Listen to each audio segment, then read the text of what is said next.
Hello, everybody. I hope you're all having an amazing week. This is George Matthew here, and I want to wish you all a Merry Christmas. So, we know Christmas is a season of joy and celebration. It's a much awaited time of the year. But do we know the reason for the season? Do we understand the real meaning and message behind Christmas? Well, at this time, I want to share with you the real intent and meaning of Christmas. I want to do that through a short story. Well, the story goes like this. There was once a father and a mother, and those parents gave birth to two children, one son and a daughter.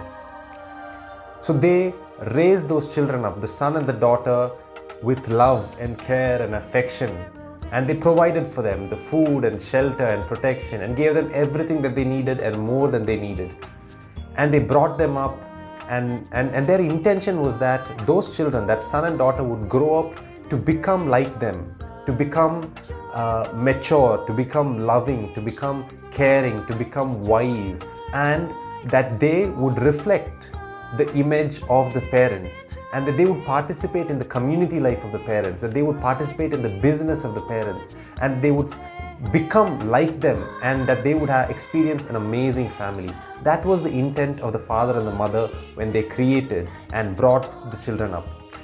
They did not want anything from the children. Their intent was not that their children would give them something, but the parents wanted to share everything that they had with their children, and that together they could experience that family life. But when the children grew up, when they became adults, what they did is that they decided that they didn't want to do anything with the parents. They decided that they want to live life on their own terms. They didn't want to live in the ways and values of the parents. They decided that they wanted independence, and therefore both of them, the son and the daughter, together came to the parents and said, "We want to go out on our own. We want you to give us our inheritance. What is your wealth that belongs to us? We want it. We ask that you give it to us, and we would like to set out and live life on our own. We want to be our own bosses. We don't want to live under anyone's care. We can do this on our own." That's what the son and the daughter said. They said, "We can do life on our own. We don't need the help of anyone. We don't need to depend on anyone." And that's what they demanded from their father. The father was deeply grieved because the father created them to love them and to include them in his family.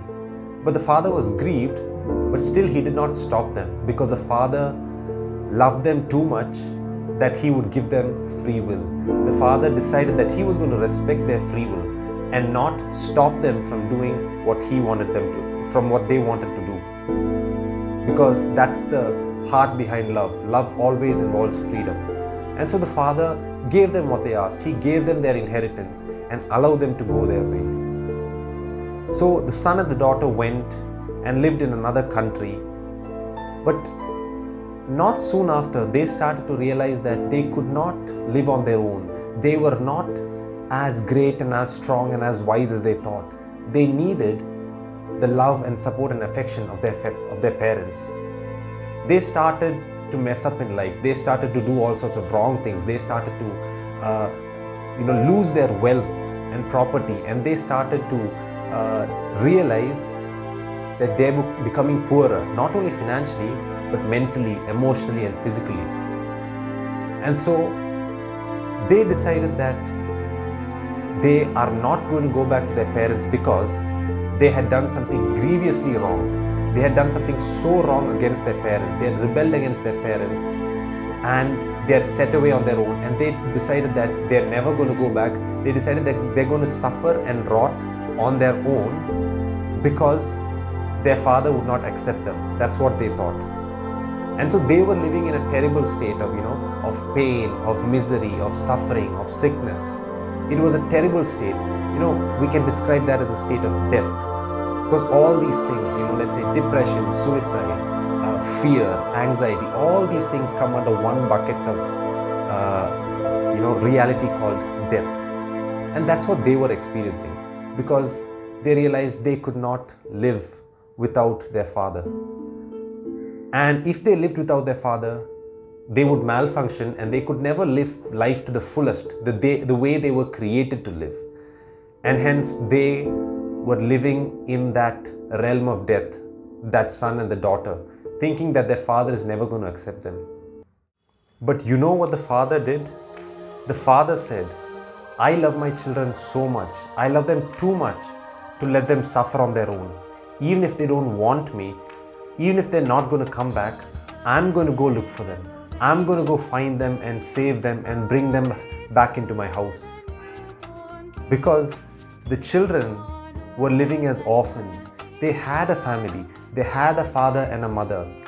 But it didn't make a difference. Because they had rejected their father, they were living as orphans.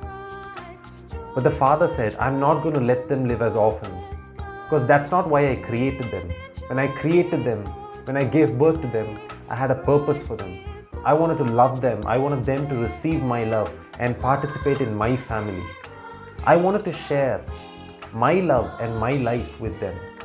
And so the father said, I love them too much to let them struggle on their own. And so I'm going to go find them into that far country which they've gone to, rejecting my love. I'm going to go find them. I'm going to go save them and deliver them. And so the father set out to find those children, and he went there into the sad, pathetic state in which those children were. Into their poverty, into their mess, into their suffering. The father went to where the children were, and he found them, and he brought them back into his household. And he forgave them, and he said, my son, my daughter, I know you've rebelled against me. I know you've rejected me, but I still love you. And I'm inviting you to receive my love once again and come into my household and enjoy that same beautiful love and life and fellowship that you experienced before you went out from my home. And this story that we just heard is the essence of Christmas. The father in the story is God, our Heavenly Father. And the son and the daughter in that story is you and me, or humanity collectively.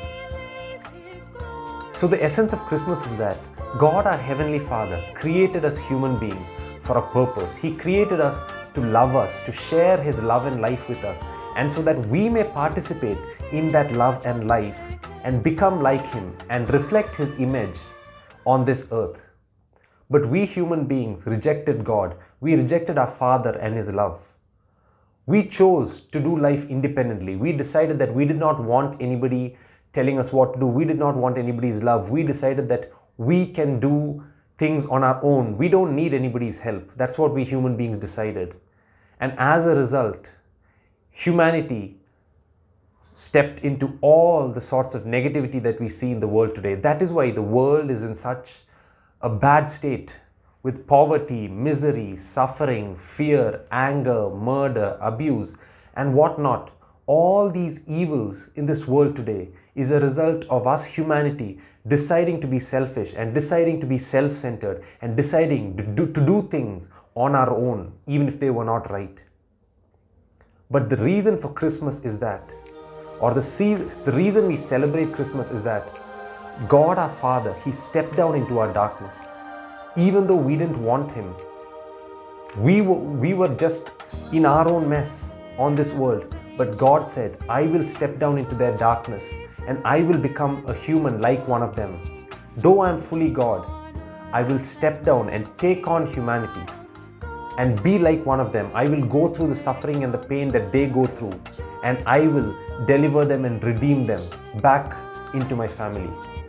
And I will not allow human beings to remain as orphans again, because they're not orphans. They have a father and they have a mother and they have a family. They belong to us. That's what God said. And on Christmas Day, we celebrate this great reality, this amazing event that happened 2000 years ago, where God Himself stepped down into humanity, into our darkness, our shame and our pain, in order to deliver us back from death and evil and all the sufferings that we see in the world. That is the reason for Christmas, my friends. So this is really a great reason to celebrate. This is the reason for this special season called Christmas. So if you're watching this video now, let's take a few moments to reflect upon the real meaning of Christmas. And let's thank God for His great gift. Let's thank God for His unconditional love, a love that we can never imagine. It's far beyond anything we can ever imagine. It is a love that pursues us even when we don't want it. It's a love that pursues us even when we think that we've gone too far, beyond anybody's reach. So this God, He pursued us, and on Christmas Day, 2000 years ago, He stepped down to redeem us and to lift us up into His love and into His life.